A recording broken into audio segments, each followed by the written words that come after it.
Special day here today. Couple of reasons. Joined by a very, very special guest, and also first one that hasn't been in person, so it'll be interesting to see how this goes. Been trying to stick to doing all the interviews in person. It's not like I don't see this bloke quite a bit, although I've missed out on that this year. It's just the fact that I've been on the road quite a bit, and I thought I wanted to get a few more of these out over the next period because I've had a lot of good requests and didn't want to have to wait too long until I actually cross paths with someone. And usually when I cross paths with someone, it's not when I have my mics on and I'm ready to actually sit down and chat. Usually I'm on the bike suffering. So I thought I'd take the time to sit down and chat on a rest day here for me.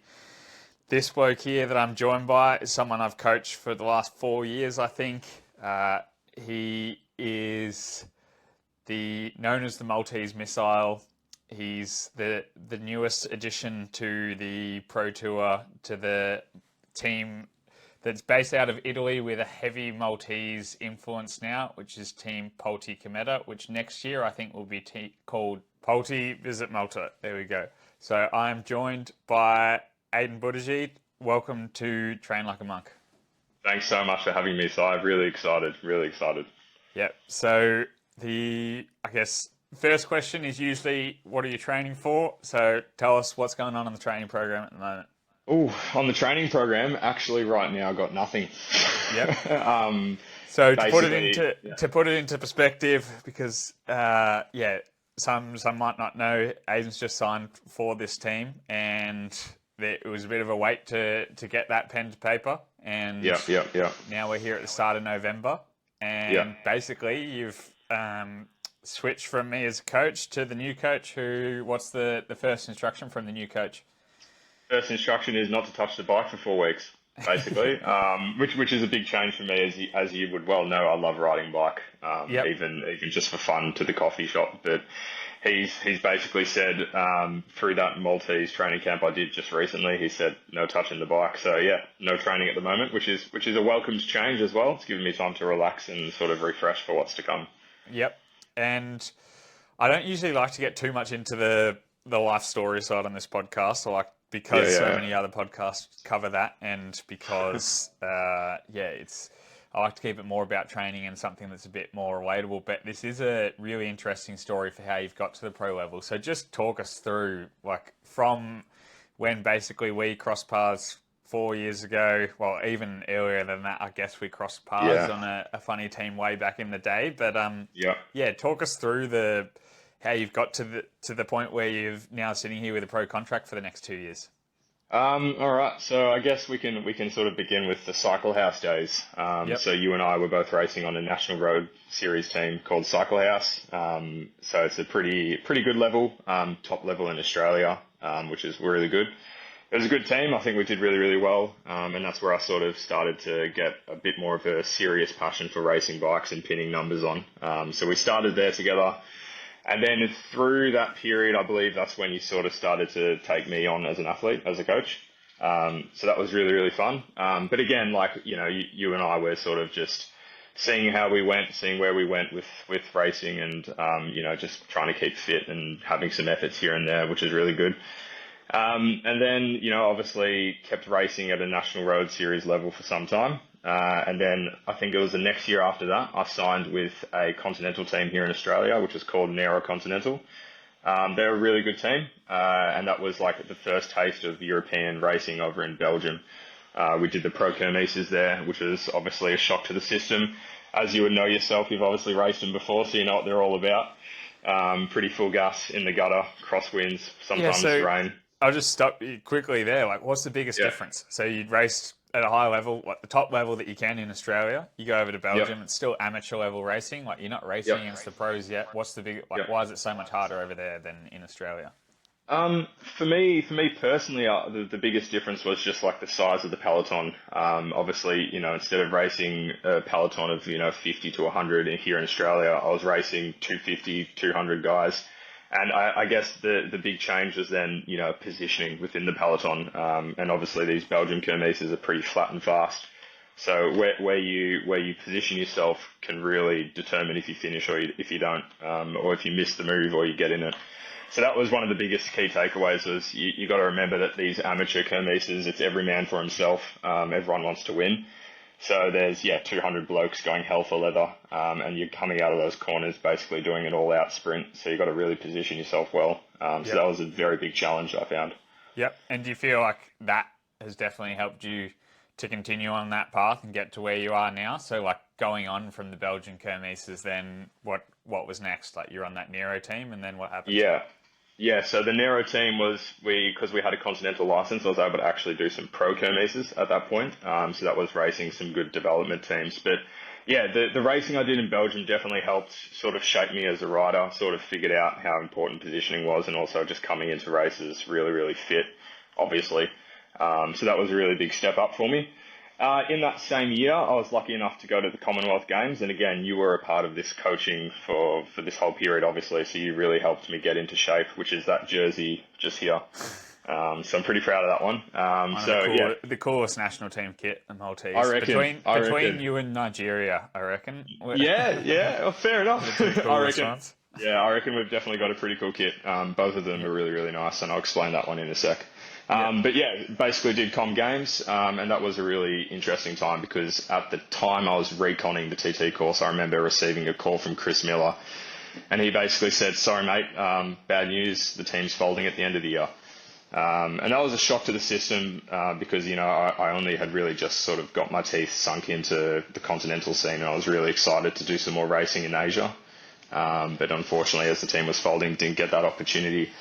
So, that was a bit of a kick in the gut, but, these things happen, lack of funding and things like this. It's not an uncommon occurrence. But anyway, I stuck with it, did Com Games, that was awesome. And that was a good opportunity to sort of get my name out there as an individual. It was a bit of a play on thing, I reckon. Like, I think you said somewhere in my training peaks, the Maltese missile or something like that. I can't remember. Yeah. It was a bit of fun at first. I remember it was just a bit of a funny comment on an Instagram story or a training peaks comment, and then I sort of went, I might as well capitalize on this a bit. Yeah. So yeah, it became the Maltese missile, I guess, and sort of started using that as a bit of an image, and just sort of had a lot of fun with Com Games, and I was pretty happy with myself there. Then to fast forward a bit, went into a NRS team again called Blackshaw, really good outfit, that team, and they've supported me for a good season, and they did a lot for me, and I was really appreciative to the team and the management and the sponsors. Basically, in that year, went over to Belgium again, and basically stuck it to doing the Maltese Nationals, the entirety of it, and then that was the goal. So, talk us through Maltese Nationals. It's a funny one. So, national championships, you're a Maltese passport holder. You Citizen, obviously, if anyone's picked up on the accent, you grew up in Australia. Correct. So hadn't spent that much time in Malta before the riding sort of took off there. But Malta's got one of the most interesting nationals championship setups. Talk us through what you have to do to win the nationals each year. Yeah, so it's a very weird one. So the Maltese Nationals comprise of 3 races per title. So it's a 3-race series, and you accumulate points. So there's 3 races for the road race, 3 races for the ITT. So I think it's the only country in the world actually that has the Nationals as a series. Yeah, I don't know of any others. And the purpose of this, I guess, is because you sort of hinted at to stop people coming in that showing up in Malta for one day of the year and taking home a national title and then not showing their face there again the rest of the year. So exactly. That would be one of the things that I found very admirable from you is just the amount of time that you spent in Malta, there, training there throughout the last few seasons.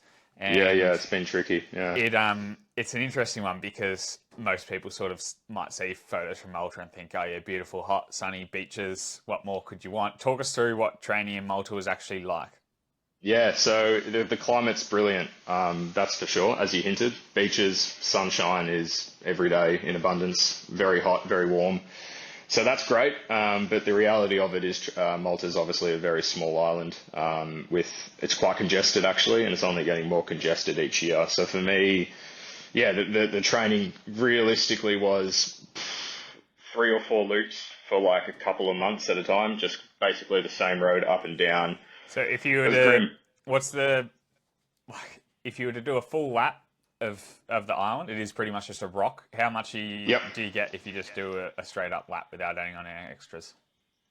Straight up laps about 120 to 130. It's on my Strava. I can shoot you a link after, but I think 120, 130. So it's pretty small. It's a small little place. Yeah, so you can still get a 4 hour ride in though, no worries, without having to sort of crisscross around too much. But I think, one of the things that we found most challenging, certainly I found it challenging as a coach, was the fact that you didn't have any access to longer climbs at all, which is not unheard of. Like plenty of people are stuck in flat parts of the world. I've been there myself. But the fact that you didn't have any access to a road that was more than 10 minutes long without traffic lights or cars trying to kill you or something like that made it pretty challenging to get the specific work done. No, it was pretty challenging, very challenging. But where there's a will, there's a way. And I was pretty adamant, obviously, to become the national champion. And I knew that I had to sort of persevere and sort of make do with what I had available to me. And thanks to obviously your coaching and your program, I was able to stay relatively fit throughout the national series, which was really, really good. Going on from that then, basically fast forward to this year, you basically had to go all chips in yourself again to base yourself over there and pick up the national champs jersey, and then what was the plan behind that? So before I jump into that, I will say that after that, I went with St. George to race in Asia, which was a good sort of booster to get me to the point where I wanted to come back this year to defend the national titles. So that was an important bit, Asia with St. George. But I guess the intention behind coming back this year and where it would get me was to sort of just a last ditch attempt, as you sort of said there, to sort of see how far I could go. I mean, there was discussions that I had in previous years with some key people on Malta and within this team, Polti Cormetta, who basically hinted that, if I was to return again for another year, that something might actually eventuate as a part of a sponsorship deal with Visit Malta becoming a naming rights sponsor in 2025 and 2026. Yep. So that was a big part of it. And then I basically went, right, well, I got nothing to lose. I really wanted to sort of see how far I could go. So jumped back on a plane by myself this time. Usually my partners come with me. But, obviously money's a factor when you're traveling alone and self-supported. Yeah, and also like when you're putting in the amount that you're putting in, that anyone at that level is, it's pretty hard to work. Like For sure.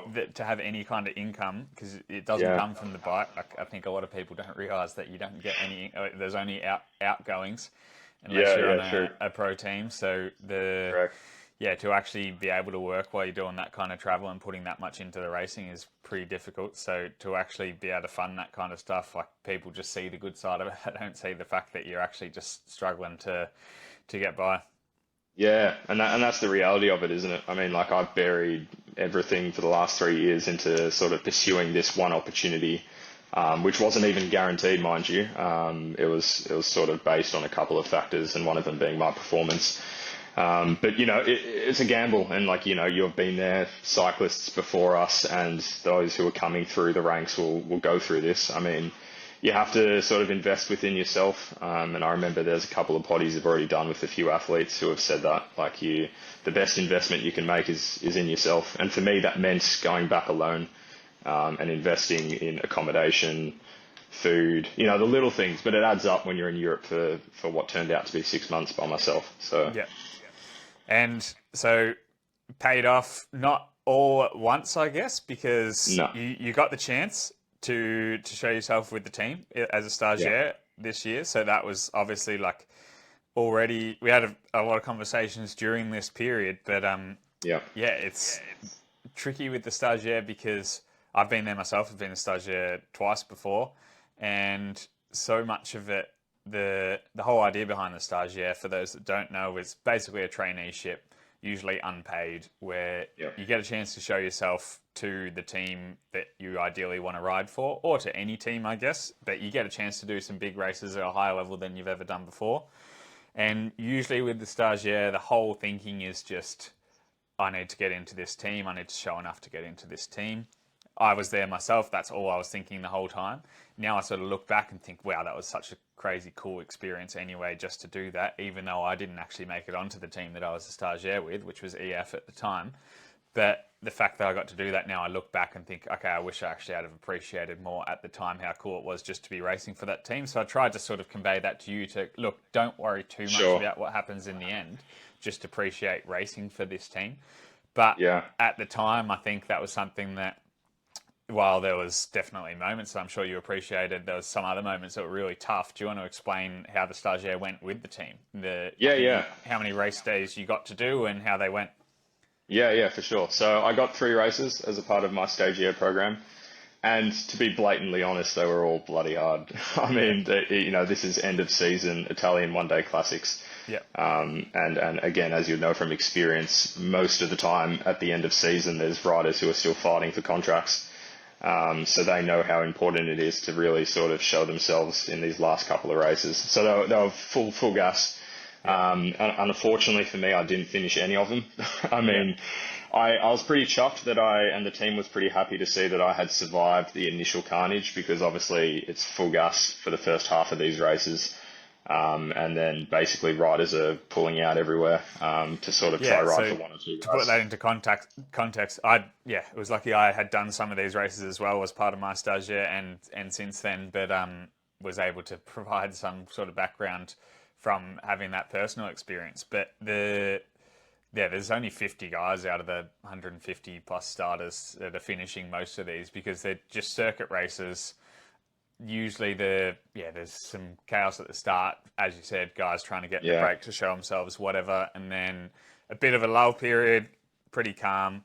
When I was doing it, so this is 2017, 2018, usually the race would start again with an hour to go. Modern day cycling, it's a bit different now. It seems to start again like 2.5, 3 hours to go still. Like someone always wants to be in front of the race, or someone always wants to start something a bit earlier than the other person. So they just looked like they were just absolutely splitting to shit from that point on. Just little groups everywhere. Basically, the first 2 or 3 groups are allowed to actually finish the race, and the rest just get pulled off the course. So exactly right. Yeah. Talk us through what's going through your head when you pull into the team bus. There's still an hour left of the race, and what are you thinking at that point? Nothing too positive, to be honest. And that was a learning curve for me, because immediately my thoughts were going, oh, this is not good. Like, I'm here on a stagiaire gig, and I'm not even doing the bare minimum, which is getting through the race. So the thoughts were pretty dark, as you can imagine. I was sort of very disappointed with myself. But then, I mean, after the first one, I had spoken to the directors, and they sort of went, this is normal, so don't stress. That changed my perception.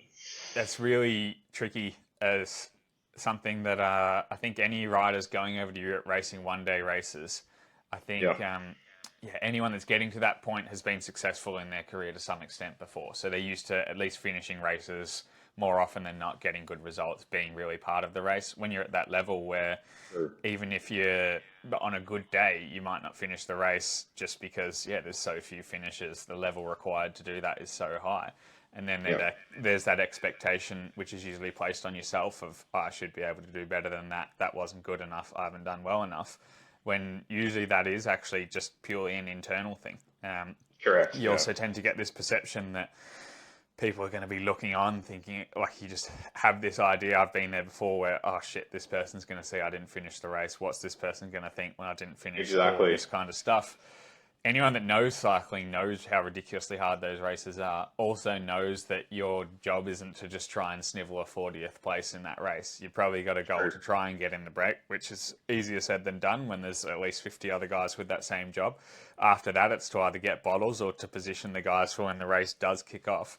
So basically, you're just trying to do those little jobs along the way. As far as you can get into the race beyond that is a bonus. But for the most part, unless you're going crazy well, or unless you're a really good rider, you're not going to get around that race unless you are the protected rider on the team. So 100%, the expectations are always high, but I think the reality is those kind of races, the result on the result sheet at the end of the day is never going to be too pretty. 100%, and that's exactly right. And we spoke about this. I mean, for me, my role in those stagiaire races was to try and get in the early break. So that meant being quite aggressive from the start, because basically what the team wanted at that point was to see the Maltese jersey at the front of the race for its first races, as a marketing thing, right? Like Yeah. perfect scenario to see the Maltese national champ, like first 3 races in a pro level, and he's off the front, going full gas, hell And for I leather. think, that's the huge thing for the team is there's never been a Maltese rider in the pro peloton before, Correct. as far as I'm aware, and that Correct. is the main sponsor. Well, one of the main sponsors for the team next year is Malta Tourism. So Yeah. to have a Maltese rider, the Maltese champion with the coolest kit in the peloton, the red bibs, the Maltese flag jersey, to have that at the front of the race, even if it is only at the start of the race. Yeah, that's a massive plus for Maltese cycling. And I think just the experience you have even from doing those now that you've secured your pro contract is going to, Yeah. you'll have that experience of, okay, that was crazy hard, but I'd learned a few things from the moments that I was involved in the race. You can carry those forward into next year. That's the plan. That's the plan. It was very much a learning curve by the end of it, because obviously the team told me after it that they didn't really have any expectations for me to get through these races, or at least that's how I sort of felt towards the end of them. Yeah, so and for I me, think, it was experience. honestly, I think that's a good thing from the team that, like, while you might think, oh shit, well, why did I have that much pressure on me when I wasn't told that before? For me personally, and from my experience working with athletes, if you're told before the race, we don't expect you to finish this race, there's a few different responses to that. Like, a lot of people can get the chip on their shoulder and go, oh, like you, I'm going to go out and win this race now because you said I couldn't even finish it. Yeah, yeah. It doesn't, just because you're thinking that doesn't necessarily mean that you're going to do it.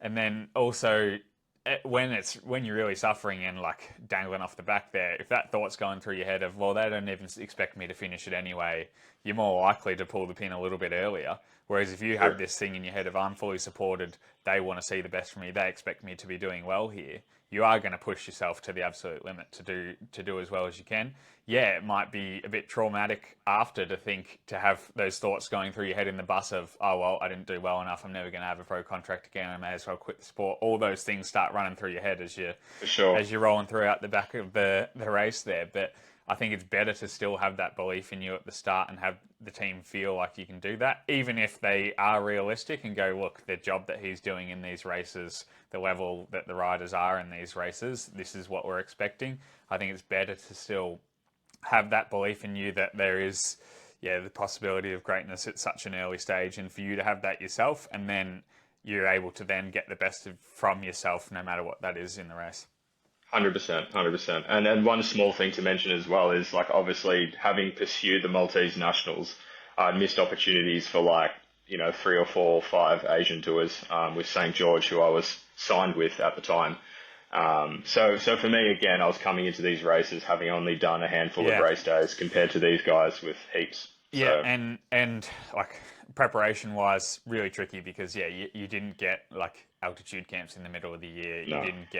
You got a hell of a lot of heat training on Malta, so that was something that we could do. But then also you go into these races training for having to prepare for really solid climbs. You don't have a chance to do that in Malta, and you base there the most of the year. Also, some of the year, just to get by financially, you had to go to the UK. So correct. You're training in the UK, not also known for its great climbing, not known for its great climbing conditions, training conditions. So there's, I guess, all of those things you can take as confidence going ahead that you're able to get to the level that you're at in this set of circumstances, and it's only up from here with improved circumstances with this pro team. For sure. And that's what it all is, just sort of building and moving forwards, really. So I'm pretty excited. Cool. Well, that's enough life story stuff. We'll get into the training questions now. Let's do it. This is going to be interesting because, I've been coaching you for the last 4 years, but now you don't have to deal with me as a coach anymore. So you can get some brutal honesty out here now. So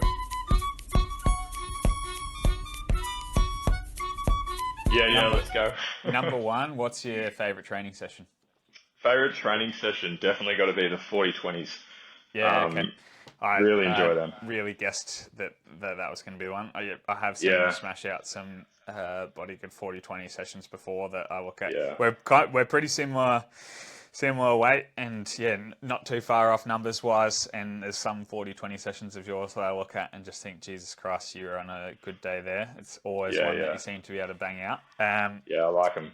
And you do love generating a nice graph with them, I know as well. Yeah. Love a graph. Love a good clean graph. Yeah. Yeah, you tag me in the Strava one if you've nailed those, and there's just the perfect 40-20. Anyone that knows it and looks at, there'll be a icon popping up on the YouTube now of the 40-20s graphs that Aiden produces, but they're pretty. They're nice.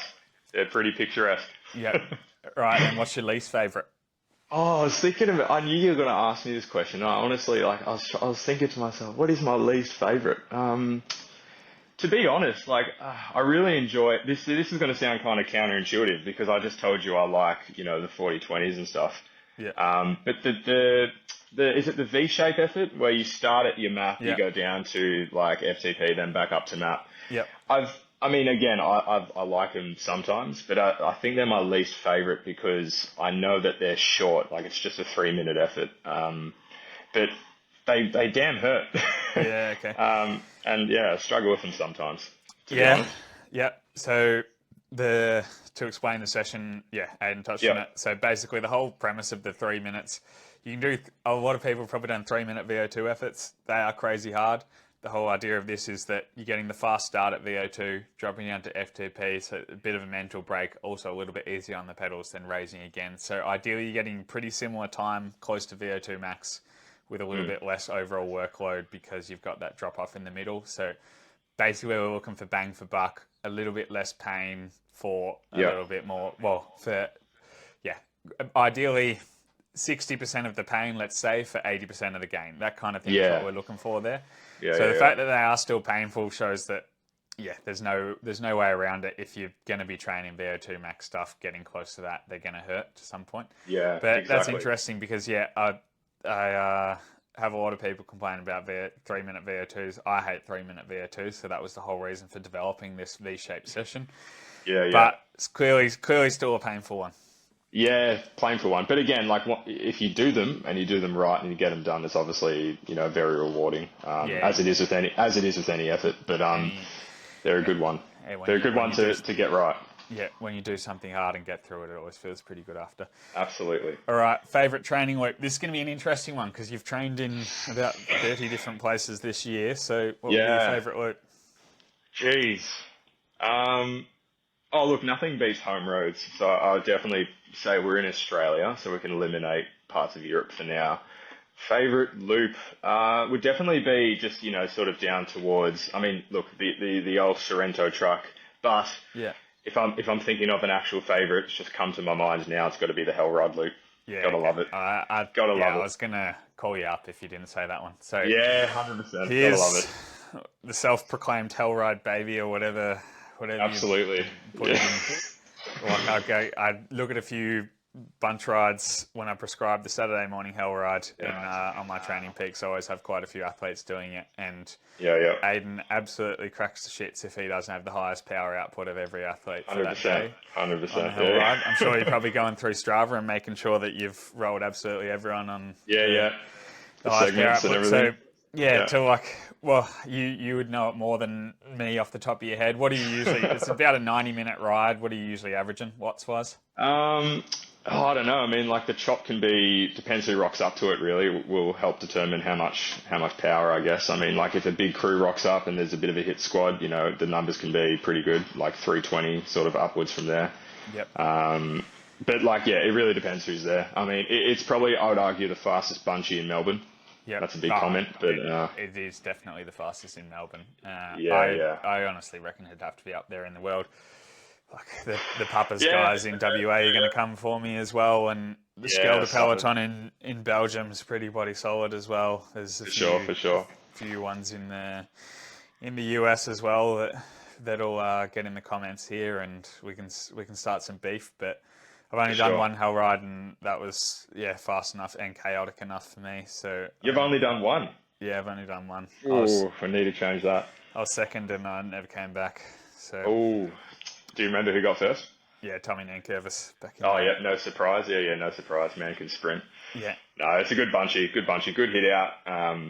Good solid chop on the way down, and then you sort of go through the hills. And people know it. If you know it, you know it. If you don't, you don't. But great course. Yep. All right. So normal training day, so let's say 40/20s, whatever it is. Do you do efforts at the start or the middle or the end? When do you do them? I'm very focused on trying to get them done in the middle. I'm a big believer of having like a proper warm up and a proper ride out. Yeah. So I definitely wouldn't do my efforts at the start. I feel like there's a lot of, ideally sometimes it can work for some athletes, but for me, I liked sort of mentally sort of having that 30-minute warm up, or even an hour to sort of ride out to where I want to do my prescribed efforts. Yeah. And then actually executing the efforts there. In terms of like late game efforts, it's something that I've spoken to with you in the past and also with my new coach now. There's a lot of gains and benefits there. So I think moving forwards, maybe I'll start to shift my efforts and where I sort of do them later on into the ride, depending on what I'm training for, of course. But for now, yeah, definitely in the middle for sure. Yep. Right. Are you someone that sticks to the plan, or do you change it up? Let's say I've got your training plan in for the week. Are you someone that does it to the number, or do you take a bit of liberty? I'd like to think I do it to the number. Didn't have to ask this question, but yeah. Aiden is absolutely ridiculous for this on within the minute every single ride. For me, it's not necessary whatsoever, but clearly for you get a kick out of being that much bang on the program and to the TSS number as well a lot of the time. That's how I know I'm like guessing the intensity factor of the ride for the session, whatever it might be. And I remember a comment, I don't know, maybe after 2 or 3 years of coaching you where you just said, how are you doing this every time? And I said, well, like for a lot of athletes, it's not bang on each time. It's just the fact that you're nailing the session to the number. And then coming out, you're coming home, and this session that was supposed to be 181 TSS is 181 TSS on the dot. Yeah, I like it. I mean, for me, it's satisfaction, and it really makes me feel like I've achieved. As you said at the start there, it's definitely not necessary. Some people think I'm verging on crazy when I'm riding around the block to get an extra minute and 34 seconds. But like, I don't know, it's something I've started doing. I'm happy to get it on record that I'm not the one. If you're riding with Aiden and he says with 10 minutes to go, I'm just going to do 10 laps of the block to get that, I'm not the one telling him he has to do that. But, nope, that's all me. I'll take ownership over that one. All right, training, solo or in a group? Actual training, like efforts, 100%. I like to do them solo. Yeah. There's no harm in maybe rolling out with someone else who's got, similar efforts for the day. Like, there's a couple of athletes that you coach who live nearby who I'll ride out to the base for climb with. But look, I prefer to be solo. But again, I'm also not against the dedicated 1 or 2 days to have like committed to the bunch ride or a group. I think that's really good for like the mental side of things, to be fair. Yep. And then when you are solo, are you music or podcasts?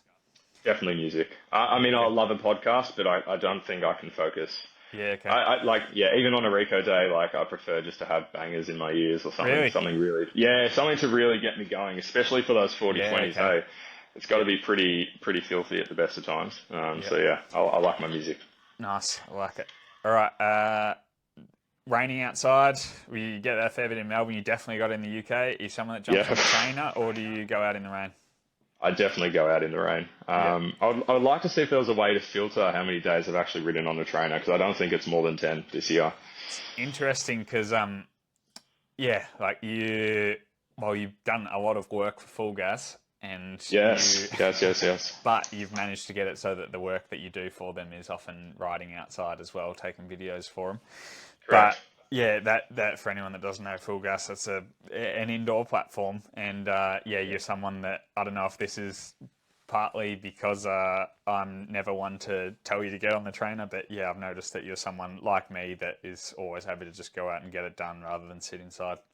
Yeah, for sure. I think there's, the old saying about how there's, I'm going to butcher this now. It's like there's no such thing as bad days, just bad clothing choices or something like that. Yeah, no bad weather, just bad clothing. Yep. That's the one.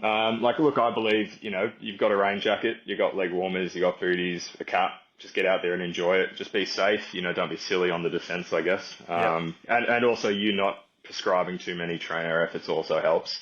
And the only other thing I'll add is I struggle heaps with putting out power on the trainer for some reason. Something that I'm working on, but same boat for sure. Yeah. A lot of that just comes down to not riding it that much. Like I'm sure it does.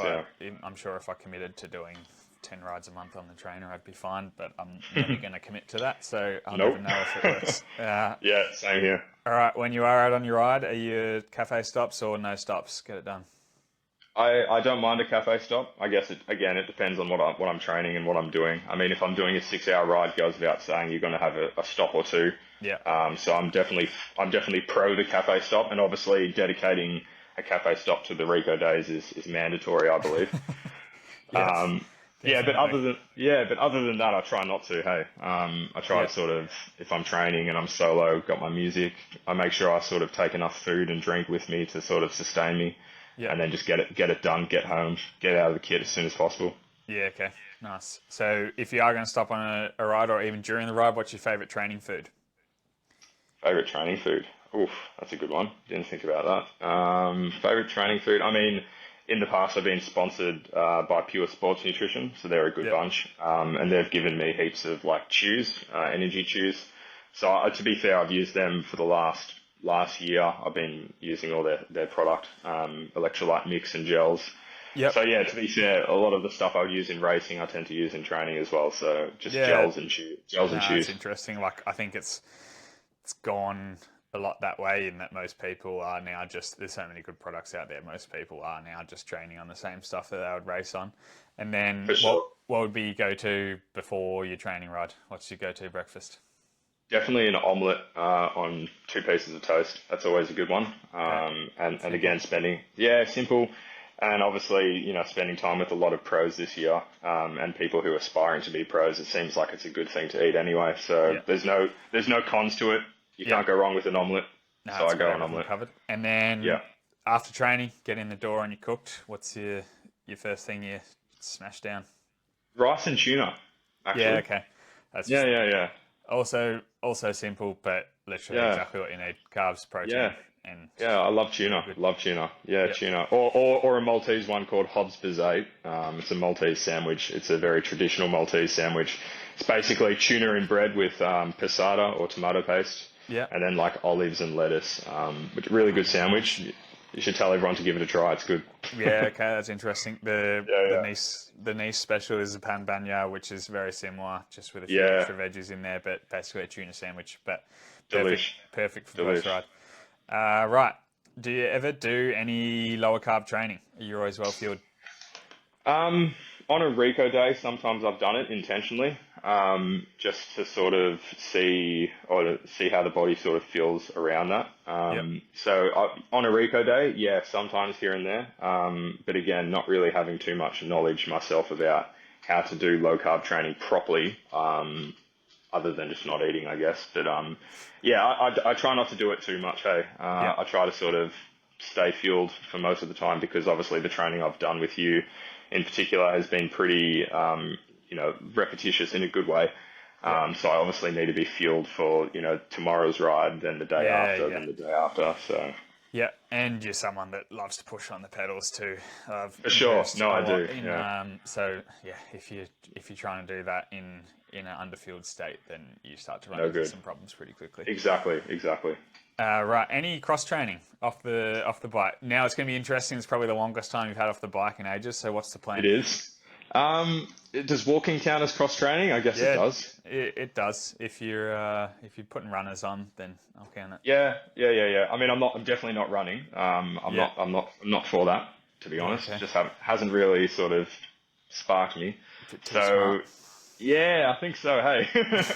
No, but I definitely enjoy just walking, music on, just sort of with my thoughts, just sort of plan things out for the next week. I use walking as like a time to sort of reflect and think about stuff. So yeah, for me, definitely a lot of walking, and I've been doing a lot.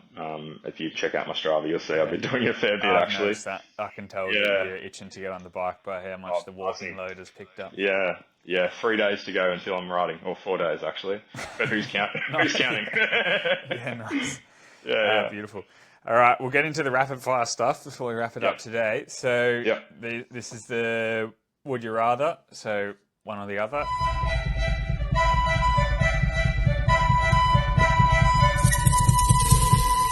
Aero or lightweight? Aero. I think aero's good. Disc or rim brake? Disc, for sure. Tubeless or clincher tyre?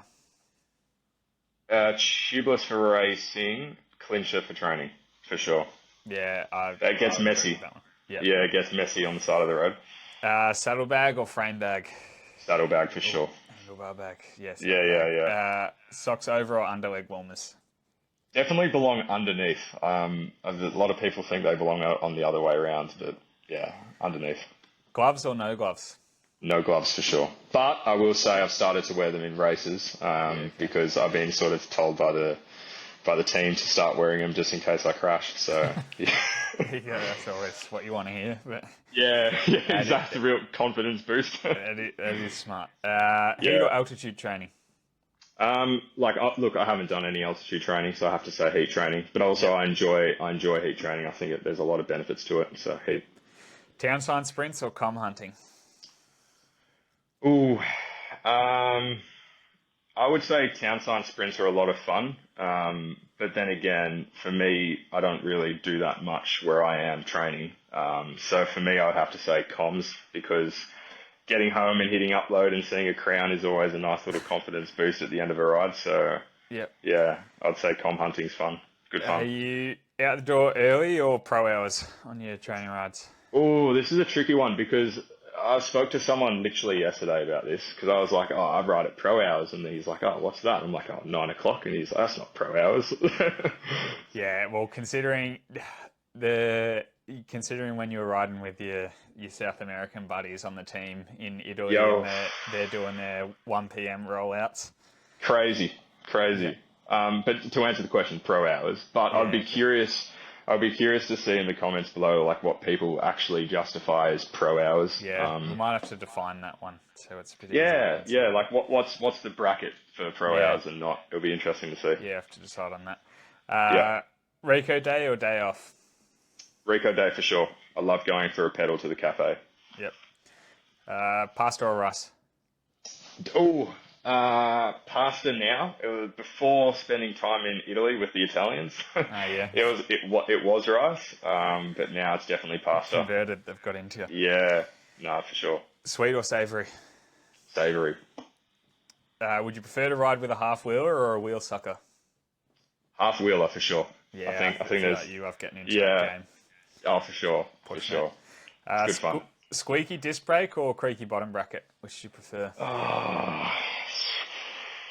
I think the bottom bracket I'd actually prefer. The squeaky rotors, just do my head in because they're just that pitch. You know the pitch is bad. Yeah, everyone knows it.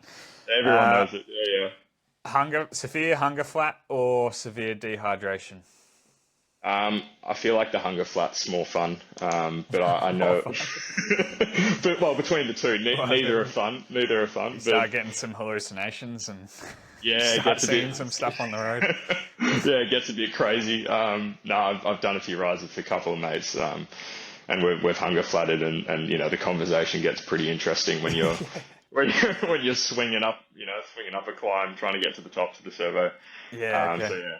Hunger flats are pretty funny. Yeah. Yeah, right. There we go. Yeah. All right, last question. What is the best piece of advice you have?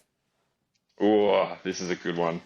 To be honest, like the best piece of advice I can give to anyone is just perseverance. I mean, sport is such a hard thing to get right, and it's a hard thing to sort of stick with, especially when you're trying to sort of climb the ranks, no matter whereabouts that rank is.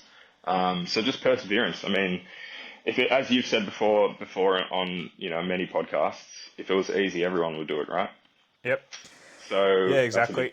And I think you're definitely this story is definitely testament to that. Like if I had told you 4 years ago, or anyone had told you at that point, yeah, you're going to be pro racing in Europe. At this point, yeah, you probably just feels like it's a long way away. And then I'm sure at many points along the journey, it's also felt a long way away. Maybe probably a month ago, I think when we were talking, it probably still felt like it was a long way away.